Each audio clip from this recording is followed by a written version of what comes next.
Assalamualaikum warahmatullahi wabarakatuh. Selamat malam. Jumpa lagi bersama saya Jufri Dwila di Malut Pos Bercerita. Kali ini saya kedatangan dua tamu istimewa. Mereka penerima beasiswa luar negeri. Yang pertama adalah Vitson Tori.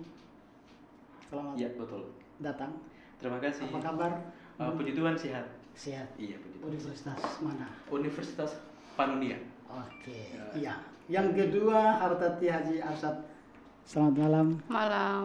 Apa kabar? Alhamdulillah baik. Oke, kita tentu berbincang soal pengalaman teman-teman terkait dengan beasiswa yang didapat oleh teman-teman.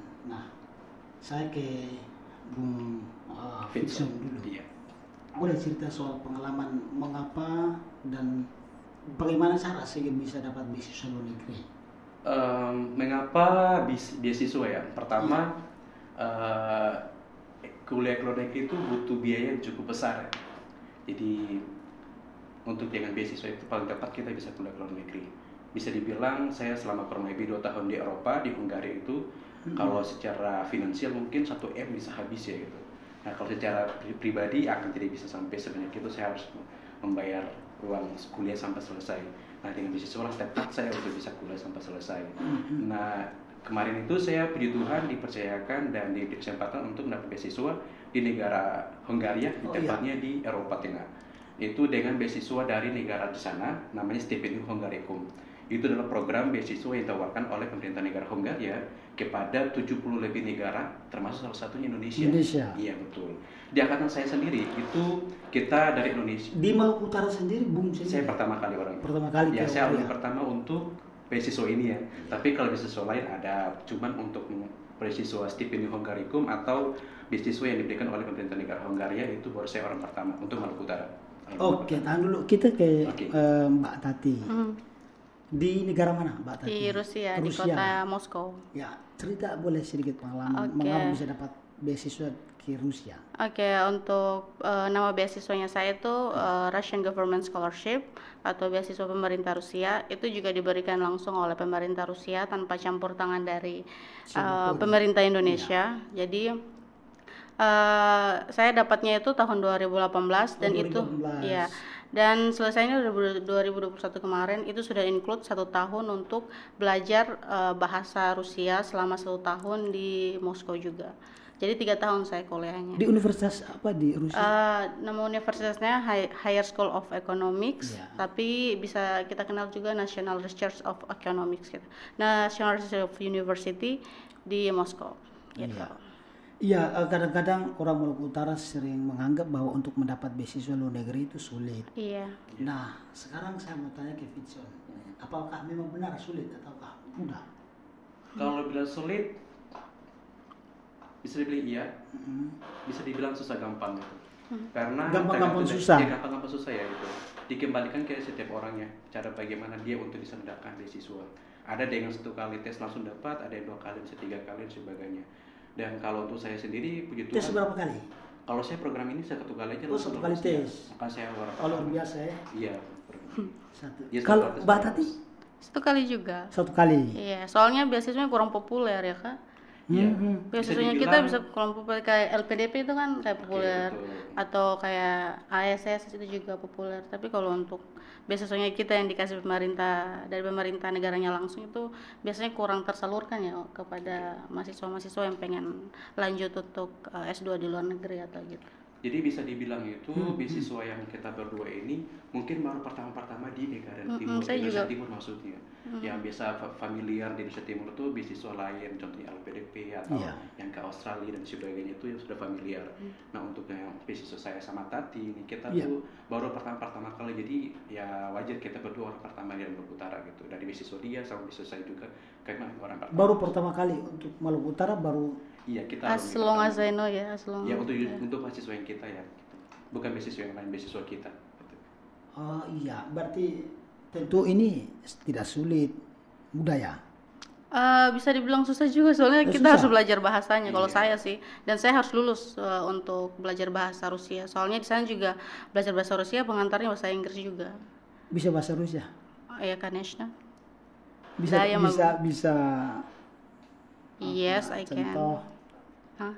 Добрый вечер, меня Ya. зовут Хартати, и сейчас я в Malut Post. Oke.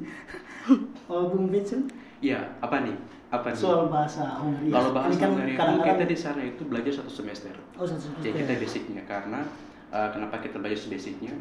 Karena harus di komunikasinya harus ada gitu. Ya, ketemu orang di jalan atau di minimarket kita harus ketemu. Ya. Ceritanya harus apa gitu. Contohnya kayak siesto, sia gitu. Betul. Kalau sia itu apa kabar? Hai kayak gitu. Jadi perlu basicnya harus kita tahu. Tidak harus belajar seperti tadi yang 10 tahun tidak. Gitu. Karena kita di sana tuh komunikasinya bahasa Inggris. Oh, komunikasi bahasa Inggris. Ya kita komunikasinya bahasa Inggris. Di studi. Di studi juga sama di lingkungan hirahan juga Bahasa Hungaria? Inggris. Bahasa Kalau Inggris. bahasa Hungaria itu kecuali kita kayak minimarket mungkin ya atau ke di jalan ketemu sama masyarakat lokal yang memang mereka belum bisa bahasa Inggris secara fluently atau belum secara lancar, nah kita pakai bahasa Hungaria gitu. Ya ketemu mungkin kata hai itu kalau misalkan hai itu sia itu hai. Iya, ini tentu mendapat beasiswa terus kemudian keluar di luar dari Indonesia. Hal yang paling pertama adalah soal orang tua. Oke. Orang tua responnya seperti apa? Pastinya akan ada yang tidak mau, ada yang tidak setuju karena memang anaknya jauh. Oke, kalau saya sendiri sih pertama memang udah niatnya untuk kuliah ke luar negeri ya. Iya. Udah niatnya ke luar negeri, memang ada beberapa tujuan ke depan. Jadi udah bilang ke orang tua sama keluarga inti kalau saya bakal kuliahnya keluar. Pertanyaan di mana itu? Saya bilang ke Eropa, mereka bilang itu jauh sekali itu ya, sudah Jauh. pasti jauh dari tanggapan dan secara sentuhan pun tidak bisa gitu. Cuman ya saya dengan cara saya menjelaskan itu mereka bisa terima. Tapi awalnya memang mereka keberatan. Keberatan pertama di sana tuh tinggalnya di mana, makan apa, Iya. tahu gitu kan. Terus biayanya sih seberapa banyak, siapa yang tanggung dan sebagainya gitu. Jadi Iya. tetap harus kita pintar-pintar menjelaskan. Memang kalau kuliah ke luar negeri itu bisa dibilang harus ya kita minta restu dari orang tua dulu. Orang tua dari restu kan tidak bisa lolos itu. Mbak Tati? Kalau saya case-nya agak beda ya, soalnya beda. saya kan perempuan, Iya. terus kayak di Rusia gitu, yang dimana belum banyak orang Indonya juga di sana. Iya, Jadi iya. orang tua sebenarnya tidak melarang untuk ikut tes, dikira mungkin tidak lulus ya. Tapi saya ikut aja alurnya, ikut alurnya. Pas saya keterima, saya bilang dilarang, dibilang jangan dulu ikut, jangan ikut gitu. Sebenarnya sudah mau menyerah sama beasiswanya, cuman karena pada tahun 2018 itu kebetulan ada Piala Dunia dan Piala Dunianya Pas di bertepatan dengan Rusia. Piala Dunia di Rusia, Jadi akhirnya ikut. selama nonton itu ini kenalnya Rusia, ini bagus, mereka ini tuh sudah mendunia gitu. Tapi itu sebelum ke beasiswa, sebelum Sebenarnya sekolah sudah studi? dapat Atau beasiswanya. sudah? Itu belum. Pada 2018 itu masih masa-masa tesnya gitu. masih tes. Tapi sudah diterima waktu itu. Cuman waktu itu mamanya bilang belum bisa gitu, belum bisa pergi. Cuman karena ada itu momennya pas untuk memperkenalkan Rusia sama orang tua. Jadi ya sudah. Tapi Jadi papa mau? Iya, 1 bulan sebelum keberangkatan baru disetujui. Tapi sebelum itu keberatan. Iya, sebelum itu harus Pasti minta tidak restunya mau. panjang itu. Harus nangis-nangis dulu. Oh, nangis dulu. Sempat nangis. Banyak dramanya, harus lapor ke nenek dulu gitu-gitu. Tapi Banyak. memang secara pribadi ingin untuk ke Rusia. Iya, soalnya dari dulu, soalnya saya juga ambil HI rencananya untuk itu kuliah di Hubungan luar negeri. internasional. Tapi S2-nya saya ambil digital logistik. Digital logistik. Iya. Iya, kita sampai ke soal pengalaman, kesan Oke. selama studi di negara tersebut, Bung Vincent. Kesan yang paling terasa selama berstudi di Hongaria. Oh ya, yang pasti bisa dibilang beda sekali ya sama di Indonesia. Secara saya yang lahir besar di Maluku Utara yang budaya seperti ini dengan musimnya cuma 2, musim panas sama musim hujan. Tiba-tiba di sana tuh saya langsung diperhadapkan dengan 4 musim berbeda dalam 1 tahun. Musim panas, musim semi, Ya. musim salju, sama musim gugur 4 tahun gitu. Jadi memang ada penyesuaian. Pertama itu musim udah penyesuaian juga. Berikut lagi sama budayanya. Budaya kita di sini yang agak beda dengan budaya barat, pastilah total beda gitu. Itu yang agak saya harus pelajari gitu. Tapi di sana enaknya itu kita masih bisa dihargai sama orang di luar sana. Kita masih tetap dihargai sama mereka di sana. Itu kesannya. Meskipun kita orang asing, dianggap mahasiswa internasional, tapi tetap kita masih dihargai. Ada kesan semacam mungkin buruk begitu di selama kuliah? Buruk, Ya. alurnya mungkin mereka tuh kayak lebih ke, kalau bisa dibilang, kalau bahasa orang Jakarta bilang lo gua gitu, Ya. lo gua gitu. Lo gua. Orang Lo gua, tadi lo bilang gua. ngana-ngana Ngana kita, kita. ngana-ngana kita gitu. Jadi kalau misalkan contohnya gini, kalau saya tidak kenal abang, ya udah diam aja gitu, tidak akan ngomong sampai tapi kalau udah kita Exact. Saling kenal, biasa, mengenal. gampang gitu. Karena saya sering gitu, sampai dibilang saya sampai buat bawa budaya Indonesia ke sana. Ada teman saya, teman baik, teman kelas, tidak pernah ngobrol sama sekali, sampai saya ajak bicara tiap hari, selamat pagi, good morning, kayak gitu-gitu, terus selamat pagi, sampai dia bosan sendiri. Akhirnya dia kebiasaan, dia tahu oke, budaya Indonesia tiap hari harus sapa orang dan sebagainya. Akhirnya tiap hari sering sapa-sapa dan sebagainya. Jadi mereka tuh kayak lebih ke personal, individual gitu. Kalau Tati selama pengalaman di Rusia, studinya? Selama 3 tahun ya saya di sana, itu pengalaman menyenangkan sekali ya, banyak hal-hal baru yang baru saya temui, orang-orang dengan karakter yang ternyata berbeda dengan Indonesia, yang di sana senyum tuh dianggap tabu gitu, senyum kepada senyum orang dianggap tabu di Rusia. senyum terhadap orang asing gitu. Kalau kita tidak kenal terus kita senyum, begitu tuh kayak what? Iya. Kayak apa maksudnya gitu senyum kepada kita gitu. Sembarang gitu. Iya, apalagi saya kan Muslim, terus di sana juga makanannya logo halalnya tidak ada, di restoran-restoran juga kita harus pilih-pilih makanannya. Terus di sana juga terkenal sama vodkanya yang di mana-mana kan lebih murah dari air, malah air mineral itu vodkanya. Jadi tantangannya itu sih, cuman menyenangkannya itu kita bisa ketemu sama orang baru, terus ngobrol pakai bahasa yang benar-benar asing, yaitu bahasa Rusia. Soalnya di sana tuh mereka bangga gitu sama bahasanya selain daripada bahasa Inggris atau bahasa asing. Jadi kita pakainya bahasa Rusia komunikasi di sana gitu. Iya. Nah sekarang kita sedikit keluar soal situasi Rusia sekarang, yang pernah berstudi di Rusia. Iya, alhamdulillah. Syukurnya sudah keluar ya saya. Kira-kira dan melihat kondisi Rusia sekarang itu apa? Iya sih, miris ya. Artinya kalau misalnya bayangkan waktu itu atau kondisi sekarang, misalnya Mbak Tuti masih di Rusia nih. Kalau saya masih di Rusia aman-aman saya, kecuali saya di Ukraina mungkin ya. Pada Ukraina. Iya kan, yang dibombardir itu kan Ukrainanya. Kalau di teman-teman saya di Moskow itu kendalanya tuh di ATM sih, mereka tidak bisa tarik tunai, soalnya kan mereka di ban sama Visa, sama Mastercard. Sekarang.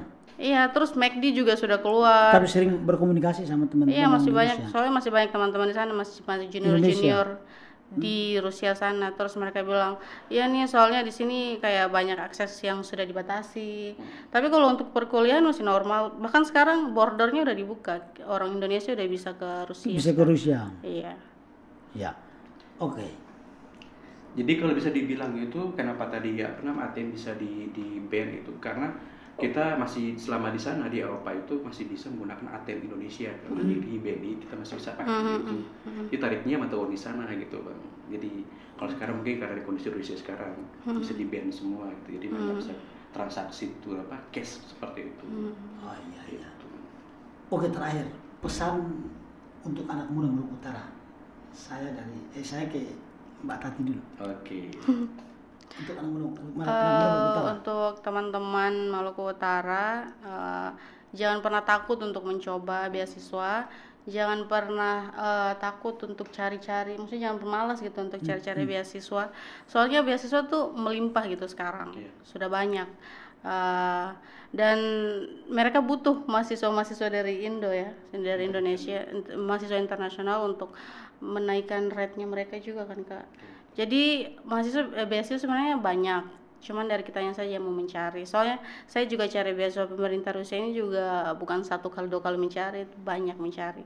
Terus ini juga karena beasiswa saya tidak pakai TOEFL juga, karena persyaratannya harus bahasa Rusia. Jadi untuk teman-teman yang mau belajar bahasa, mau ke Rusia, itu lebih baik belajar bahasa Rusianya dulu sebelum mendaftar gitu sih. Ya, Bung Fitson. Kalau saya juga mungkin hampir mirip ya sama Tati, tapi di sini saya lebih menyarankan teman-teman Maluku Utara kalau ingin kuliah ke luar negeri lebih memfokuskan diri kira-kira mau ke benua apa dulu nih. Ke Australia kah, mau ke Asia kah, Eropa atau Amerika. Kalau udah tahu nih ke benua mana, berarti fokusnya ke negara mana. Tuh pada tahu, setelah itu pelajari budayanya kira-kira seperti apa. Karena jujur sekarang itu banyak sekali beasiswa yang di diberikan kepada kita sebagai mahasiswa internasional. Tinggal bagaimana kita pintar-pintar untuk melihat kondisi tertentu. Jadi kalau misalkan kesempatan, saya yakin kita semua anak-anak muda Maluku Utara punya kesempatan yang sama untuk bisa kuliah ke luar negeri. Buktinya sekarang saya sama Tati kita udah pulang nih saya berangkat 2018, pulang 2020 pas corona banget. Ya. Sekarang ada beberapa teman-teman Maluku Utara yang ada di Aussie, ada di Amerika, di Eropa, banyak. Di Korea, di Korea juga ada. Itu jadi kesempatan buat teman-teman yang mungkin masih ingin mau kuliah, silakan itu apply. Jangan lupa jangan bosan-bosan mencari informasi. Karena sekarang informasi terbuka buat siapa saja yang memenuhi syarat itu untuk melanjutkan studi. Tidak menutup kemungkinan mau latar belakang apapun itu, silakan gitu. Kalau misalkan butuh pertanyaan sebagainya, silakan bertanya kita gitu. Memang butuh ya sebagainya. Oke, terima kasih Bung Vitson, Mbak Tati, pertemuan kita, perjumpaan kita sampai di sini. Terima kasih, semoga aktivitas kalian semua berjalan lancar. Dan saya akhiri, wassalamualaikum warahmatullahi wabarakatuh. Selamat malam.